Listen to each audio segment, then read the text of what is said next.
Bonjour chers auditeurs et auditrices, bienvenue dans ce nouvel épisode de Dom Talk, le podcast qui donne la voix aux ultramarins à travers leur parcours de vie. Ici on discute des problématiques des peuples d'outre-mer, représentés par la Martinique, la Guadeloupe, la Guyane, la Réunion et Mayotte. Ces territoires regroupent une population de 2,2 millions d'habitants, soit 3,4% de la population française. Je suis Nicolas, un jeune Martiniquais sensible aux questions liées à la communauté afrodescendante et notamment antillaise. Aujourd'hui j'ai le plaisir de recevoir Damien au micro. Bonjour Damien, comment vas-tu ? Bonjour Nicolas, content d'être là aussi. Moi aussi je suis content de te recevoir, ça fait très plaisir, surtout dans cette belle journée qui est très ensoleillée. Du coup pour nos auditeurs, est-ce que tu pourrais te présenter et nous dire de quel département es-tu originaire ? Je suis Damien Lurel, originaire de la Guadeloupe, 26 ans, bientôt 27. D'accord, là je monte. Et du coup, donc comment tu décrirais la vie en Guadeloupe ? La vie en Guadeloupe, c'est une vie de passion, parce que tout n'est pas rose, tout n'est pas beau, mais il y a des choses à faire, donc c'est pour ça que c'est une vie de passion, parce qu'il y a des choses à faire, il y a des choses à améliorer. Il suffit pas simplement de voir les paysages, la nature, ou tout ce qu'on peut dire que d'autres peuvent nous envier. On a aussi des problèmes, et on a, on va dire, de belles marges de progrès, d'amélioration, de progrès. Quelle chose tu penses qu'il faudrait faire et quelle marge de progression on a ? Enfin, quelle chose qu'il faudrait améliorer du coup pour toi ? On a des problèmes structurels qui sont dus au fait qu'on est une région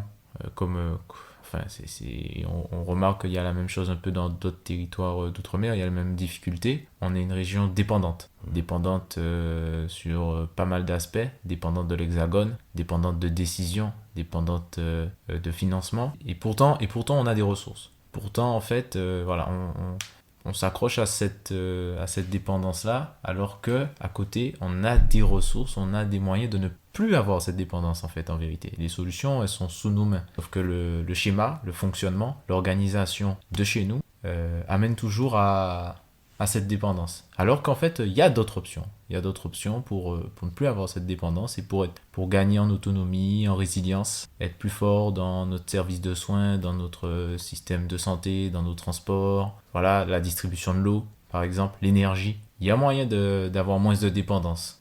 Il y a moyen de créer beaucoup plus de valeur, en fait, chez nous. Pourtant, on s'accroche à cette dépendance. Par l'organisation, c'est pas volonté, c'est pas une volonté forcément, mais le système, l'organisation fait que ramène toujours à cette dépendance qui derrière empêche ou bloque le progrès et l'amélioration de services structurants comme ça. D'accord.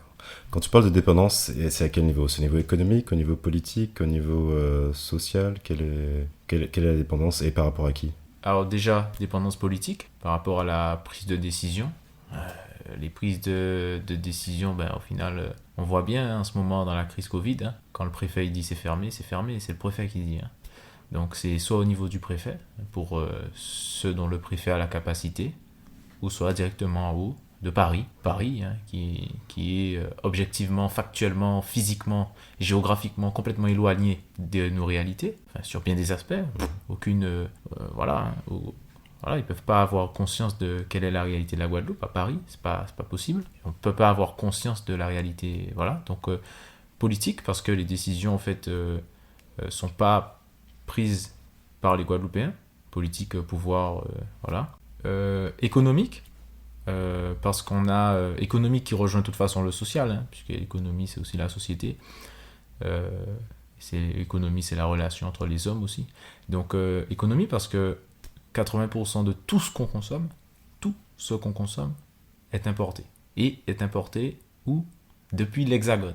80% de tout ce qu'on consomme traverse l'Atlantique. C'est surprenant quand on sait que tout ce qu'on a, toute l'agriculture qu'on pourrait avoir, des terres agricoles en friches non exploitées, si les terres qui étaient agricoles et qui étaient exploitées, il y aurait de quoi nourrir 6 fois la Guadeloupe, 10 fois. Faut revérifier les chiffres, mais en gros, on a de quoi faire. Donc économique parce que on est dans une stratégie, les acteurs économiques qui jusqu'à présent se sont développées par des stratégies d'import, achat-revente. Si demain, voilà, tu pouvais changer une chose en Guadeloupe et tu avais le pouvoir, ce serait politique ou économique, qu'est-ce que tu aimerais changer? Une autre problématique, et je pense on peut changer ça facilement, c'est les transports. Et on a un problème de transport avec la voiture. La voiture et les routes. C'est un désastre social, économique, environnemental. La voiture et les routes. Ce combo ensemble, ça nous fait énormément de mal. Construire une route, c'est un défrichement, c'est une catastrophe environnementale de construire une route. Hein. Je prends comme exemple la route de la traversée en Guadeloupe, qui fend la nature, la forêt humide, dense et protégée, qui traverse tout le parc national de Guadeloupe. Mais c'est un désastre écologique. Tous les animaux qui traversent, qui peuvent mourir. La voiture, c'est des accidents, tout le temps. La voiture, c'est de la pollution, c'est de l'usure, c'est que des pièces importées. Voilà, on construit pas de voitures. Et je pense pas qu'a priori, à court terme, on va construire des voitures non plus. Enfin, moi, je mets pas ça en tout cas dans la feuille de route de notre stratégie de développement. En tout cas, c'est pas ce que j'aspire. J'aspire pas qu'on construise forcément des voitures. Hein. Parce qu'on peut construire, par exemple, par contre, d'autres systèmes de transport. Il y a des... le transport, développer le transport en commun, développer de la mobilité plus douce. Parce qu'au final, on regarde que dans nos territoires, dans tous nos territoires, il y a tout le temps beaucoup d'embouteillages, beaucoup de trafic, et que en fait, chacun est tout seul dans sa voiture, dans sa grosse voiture, ou même sa citadine, qui est déjà trop grosse en fait. Je trouve que les points que tu abordes sont très intéressants. Et du coup, juste pour nos auditeurs qui puissent connaître un peu plus sur ton parcours, est-ce que tu pourrais me dire combien de temps tu as passé en Guadeloupe et du coup, pourquoi du coup après tu as dû partir en Hexagone? J'ai grandi en Guadeloupe jusqu'à mes 17 ans, donc je suis né là-bas, et je suis parti à mes 17 ans après mon bac pour poursuivre des études de commerce et de gestion. Donc voilà, c'était une volonté aussi de partir en tout cas pour les études. Je pense que c'est intéressant pour n'importe quel jeune, quel que soit là où il grandit sur la planète Terre, à partir d'un moment, dans le cadre de sa formation, de s'expatrier. Voilà, c'est bon pour n'importe quel jeune, quel que soit de là où il vient, qu'il vienne de Moselle, d'une province chinoise ou du pôle Nord. À un moment, il faut qu'il sorte de son pôle Nord, qu'il aille voir ailleurs, aux États-Unis, n'importe où, là où il veut, qui se forme. Et donc, du coup, aussi ça fait partie de sa formation pour qu'il puisse revenir chez lui, formé, éduqué, avec une ouverture d'esprit. Et du coup, qu'est-ce que tu en as retiré du coup de ton temps passé en Hexagone?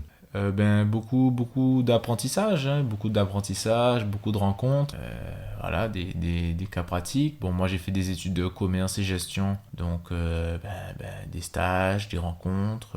Je me rappelle la première fois que je suis arrivé sur Paris, je suis vraiment passé de deux extrêmes. Je suis sorti de ma campagne de Petit-Bourg, je suis arrivé dans une mégalopole Paris, où tout bouge, tout va tout le temps très vite. Et des fois, je me disais, waouh, à quel moment je suis arrivé là, quoi. Donc bien sûr, comment ça s'appelle un choc. Oui. Choc culturel, bien sûr. Un choc culturel qui a bien duré 1 à 2 ans. D'accord. 1 à 2 ans.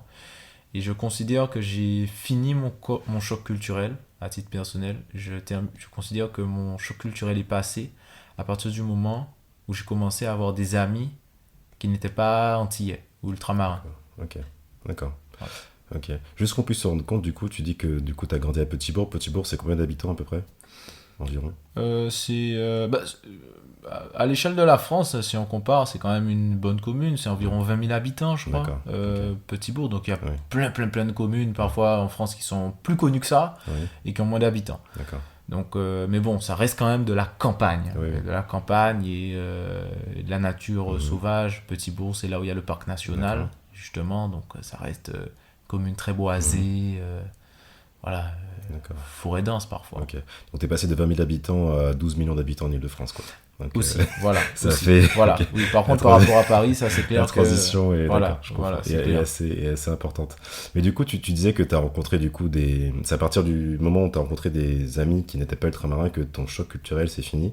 Comment tu les as rencontrés, ces amis? Je les ai rencontrés essentiellement en colocation, mais aussi, dans mes études en fait. Des amis d'études, ou alors lorsque j'ai eu l'occasion de faire des colocs, voilà, de vivre en coloc. Donc voilà, ça permet de... Voilà, c'est les études, les travaux de groupe en fait, mais passer du temps avec du monde. Par contre, on peut pas être pote avec tout le monde, ça c'est Mhm. sûr.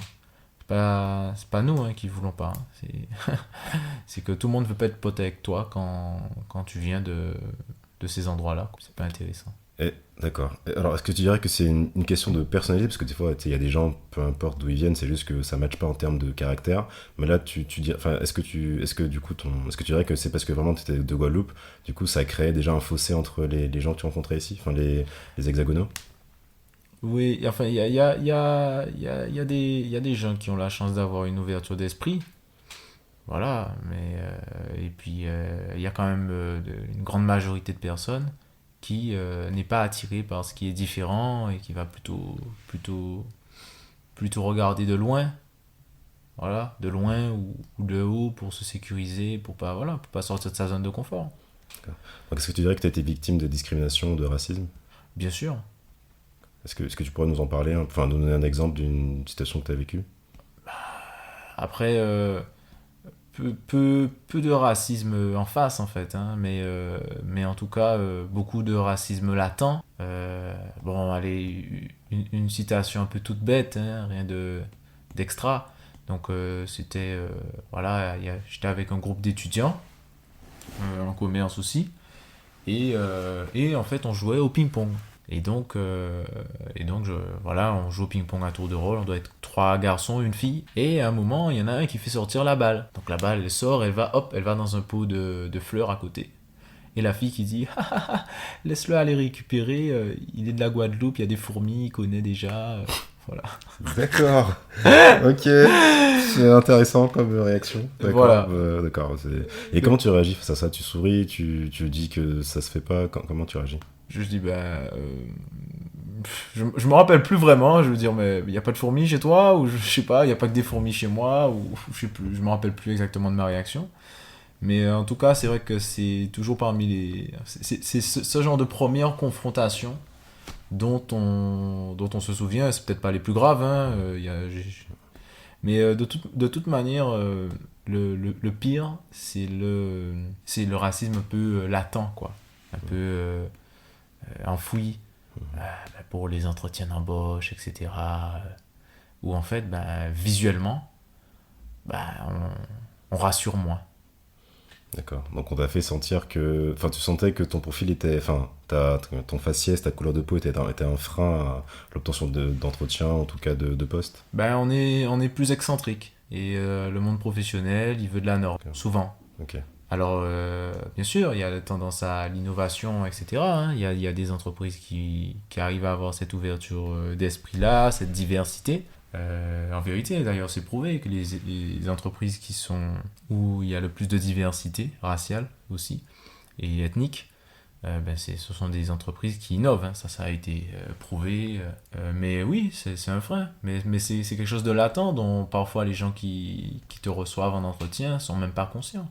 Mais simplement, comparativement à un mec d'Hexagone qui a grandi ici, style européen caucasien, t'es pour le recruteur, d'un point de vue recruteur également caucasien, européen, toi tu es quand même l'excentrique. Donc à moins que tu aies d'autres valeurs ajoutées. Donc pour toi, c'est ça la norme dont tu parles. C'est la norme européenne, en tout cas. Dans un contexte occidental, c'est la norme européenne qui est la norme.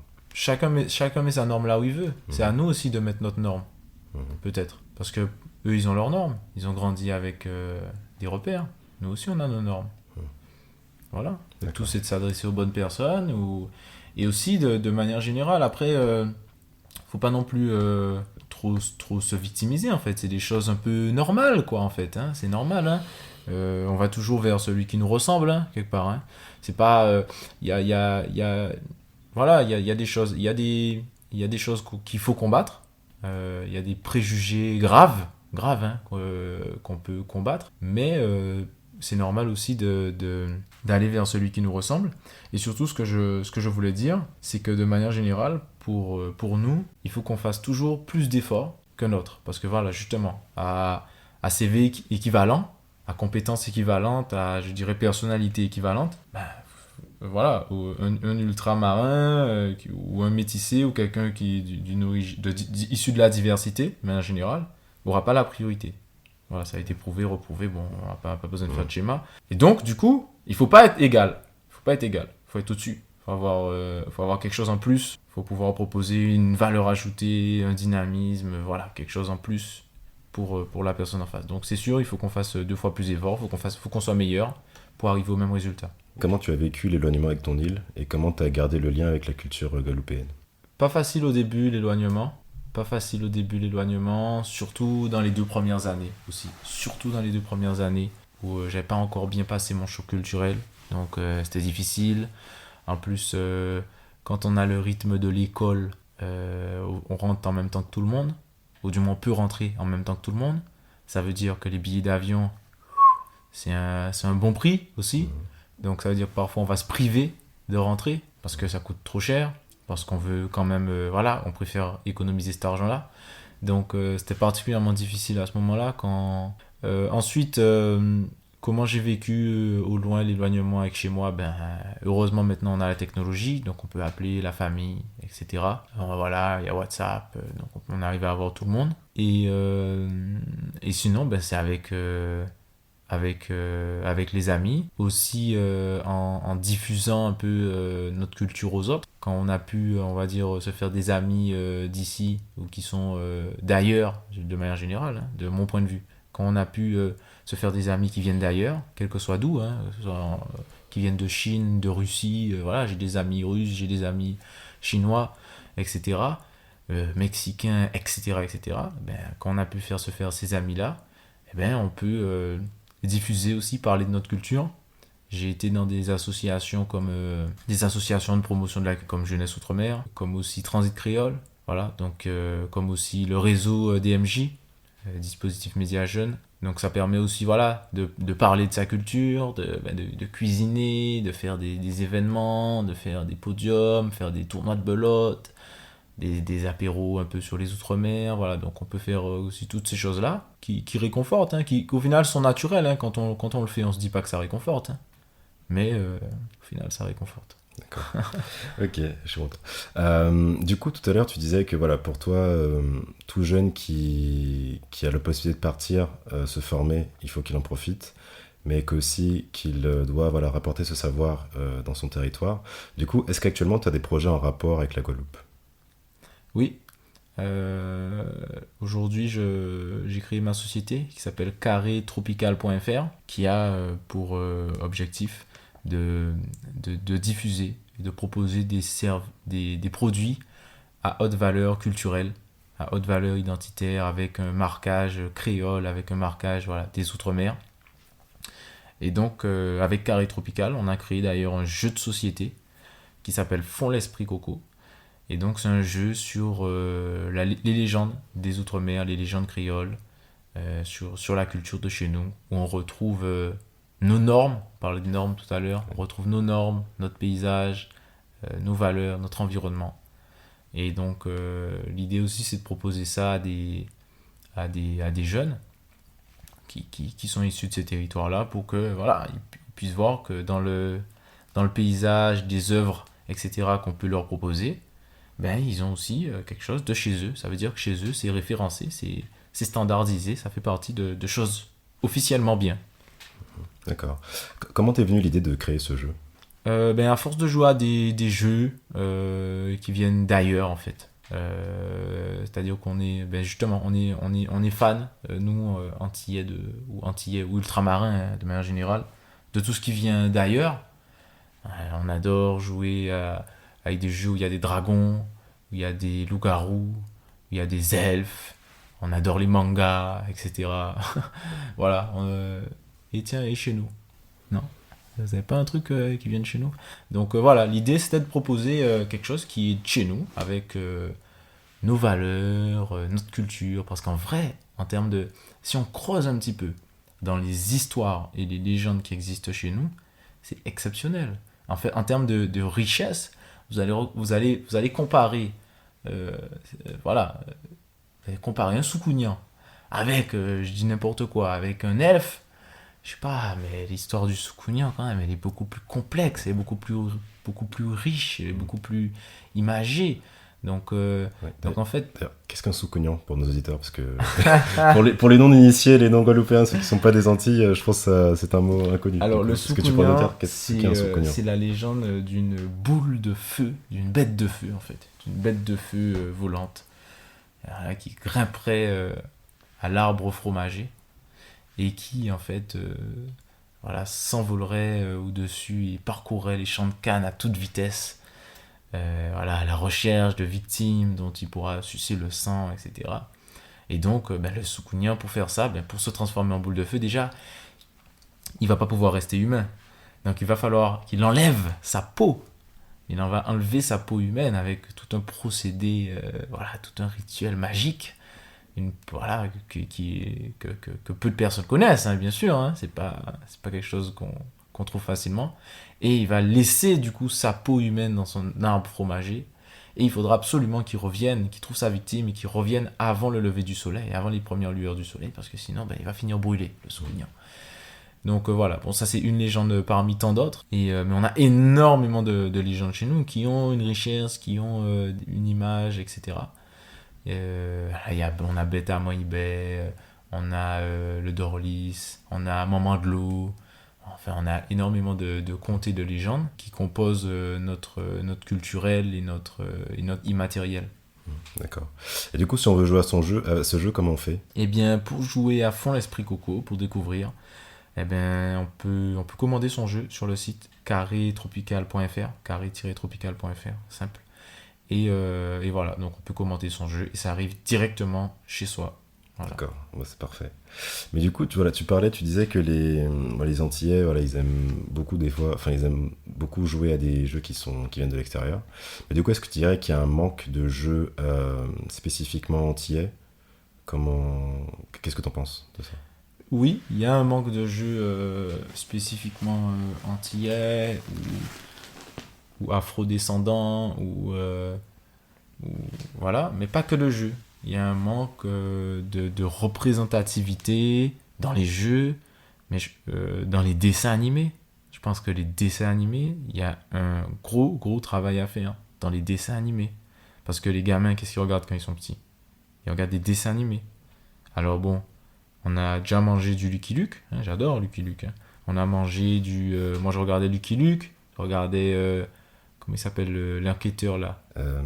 L'enquêteur, Inspecteur Gadget. Inspecteur Gadget, oui. Voilà, enfin il y en a 10 000, hein. Voilà, Titeuf, moi, c'est ma génération. Les Cédric, Titeuf, Cédric, Tom et Pokémon, Nana. Tom et Nana, Astérix, Obélix. Astérix et Obélix. Là, il nous manque de la représentativité parce qu'un jeune, quand il regarde ça, il mange ça toute la journée. Il mange son écran toute la journée, ça veut dire que ça c'est le modèle, ça c'est une norme pour lui. Et quelles sont les conséquences pour toi pour notre jeunesse voilà, afrodescendante, caribéenne, réunionnaise, mahoraise ou guyanaise, qui regarde des contenus qui sont pas forcément, qui ne la représentent pas forcément? Le risque c'est une dévalorisation de soi-même, un manque de confiance en soi, en sa culture. Quand on te dit que pour réussir dans la vie, il faut avoir confiance en toi, ok, mais culturellement aussi. C'est pareil, culturellement. Il faut que tu aies confiance dans ta culture, dans ton identité. Voilà, si tu as confiance dans ta culture et dans ton identité, que tu considères que ta culture et ton identité, elles sont belles, elles sont riches, elles sont vraiment exceptionnelles, précieuses, c'est une arme pour affronter la vie de demain.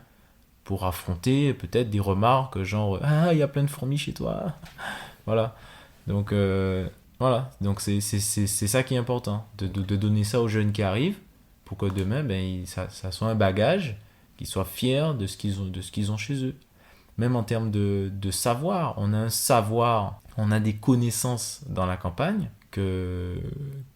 qui sont parfois mal jugés. Voilà, savoir comment on plante un bananier, un fruit à pain, savoir reconnaître un igname, une patate douce.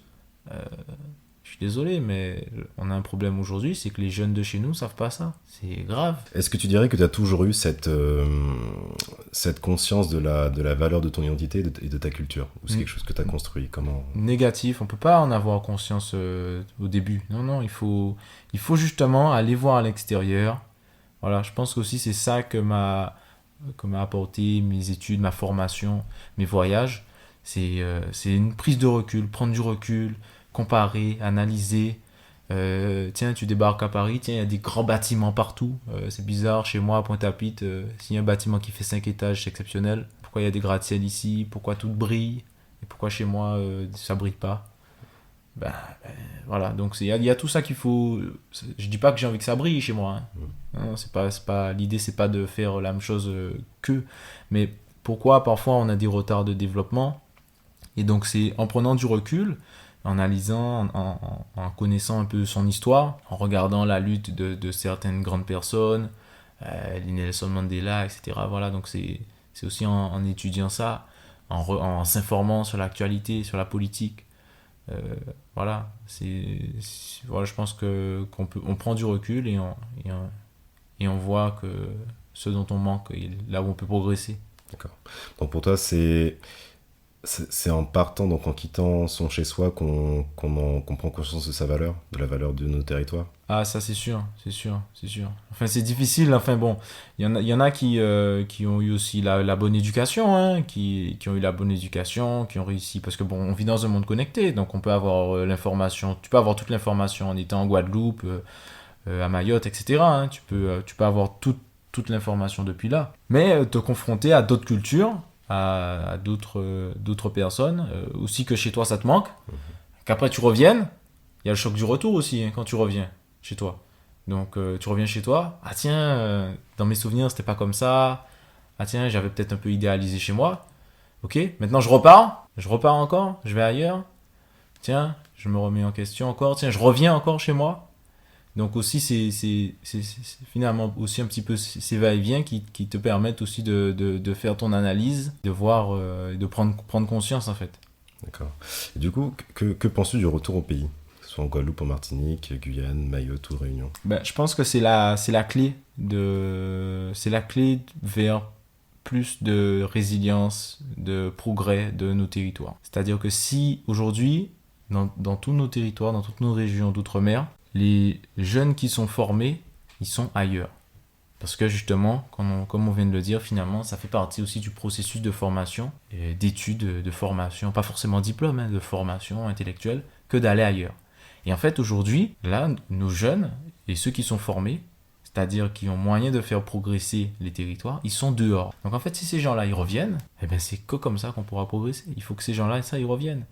Donc tant que la jeunesse qui est formée, qui a aujourd'hui ce recul, qui est consciente en vérité, hein, elle est consciente, hein, des problèmes de chez elle, elle est consciente même qu'elle doit revenir, mais elle ne revient pas parce que c'est difficile, parce que peut-être il faut entreprendre. Et du coup, qui va le faire? À qui on laisse Oui, à qui on laisse, effectivement, enfin, si, parce que là, on a une jeunesse qui est éparpillée sur les quatre coins du monde, qui a des compétences, qui malheureusement, enfin, qui en tout cas, vu qu'elle est loin des territoires, ne peut pas mettre au service de ces territoires ses connaissances et ses acquis pour permettre à ce que nos territoires se développent. Donc effectivement, si on veut que les situations changent, ça passe par un retour de la jeunesse et de toute personne qui veut changer les choses en fait. Donc on arrive bientôt à la fin du podcast, j'aurai encore deux petites questions à te poser. Du coup, je voulais savoir, qu'est-ce qui t'a donné envie de participer à ce podcast? L'envie de partager le message. Voilà. Parce que les clés de développement chez nous, c'est les gens qui sont ailleurs. Donc c'est les jeunes qui sont branchés, qui sont connectés. Je pense que c'est eux qui écoutent aussi ce podcast. Et donc, à un moment, il faut qu'ils prennent leur courage, comme moi, je l'ai pris, comme d'autres aussi l'ont pris, et qu'ils viennent. Ils viennent un peu participer, pour mettre leur pierre à l'édifice, qui vont faire que chez nous, ça va être mieux. D'accord. Et du coup, pour finir, donc si tu avais un message à passer à tes compatriotes, à la jeunesse guadeloupéenne, qu'est-ce que tu aurais envie de lui dire? De croire en elle, d'être fier. Et surtout, allez, ça fait longtemps qu'elle y pense. Hein, je pense tous, hein, tous. Hein, ça fait longtemps que ça trotte dans vos têtes, que vous devez revenir, vous allez revenir. Alors peut-être l'année prochaine, alors peut-être dans 2 ans. Tiens, là, c'est l'heure, je crois. C'est l'heure. Viens, rentre chez toi et viens porter ta pierre à l'édifice. Viens faire ton projet, viens faire ta passion, viens co-construire chez toi. D'accord, ok. Bah écoute Damien, je te remercie beaucoup pour cet échange. Avant de clôturer, est-ce que tu pourrais nous dire où est-ce qu'on peut retrouver ton jeu du coup, Fond l'Esprit Coco? Comment ça se passe si on veut y jouer, si on veut le commander? Dis-nous tout. Eh ben voilà, commandez Fond l'Esprit Coco sur carrétropical.fr. Donc Fond l'Esprit Coco, je rappelle, c'est le jeu 100% légende créole. Vous allez retrouver le soukounian, la grand-mère Cal, le Dorolis, le Maskilili, le Coupécon, la Maquerelle, etc. etc. Donc plein de personnages hauts, riches en couleurs sur carré-tropical.fr. On est sur tous les réseaux comme il se doit, YouTube, Instagram, Facebook, etc. D'accord, ok. Donc pour rappel, pour nos auditeurs, donc Fond l'Esprit Coco, donc c'est en créole, donc c'est tout attaché, donc F-O-N, l'Esprit L-E-S-P-R-I et Coco C-O-C-O. Donc voilà, suivez l'Instagram, allez sur le site. KO depuis peu. KO, ah ça a changé. Ah ok, Voilà. c'est une brand new, d'accord. On a en exclusivité pour Dom Talk les nouvelles modifications, bah, c'est très bien. Mais du coup, écoutez, chers auditeurs et auditrices, je vous remercie de nous avoir écoutés. Je vous remercie de nous avoir accordé du temps pour cet épisode. Je vous invite à nous retrouver donc sur toutes les plateformes d'écoute, donc Spotify, Deezer, Apple Podcast, et aussi à vous abonner et à suivre la page Instagram donc de Dom Talk, et également à nous noter 5 étoiles et à laisser des commentaires sur les différentes plateformes de diffusion. Comme j'aime à dire, je vous dis à bientôt et bon courage. Donc ça donne donc Please Foss à un lot de soleil. À bientôt, au revoir.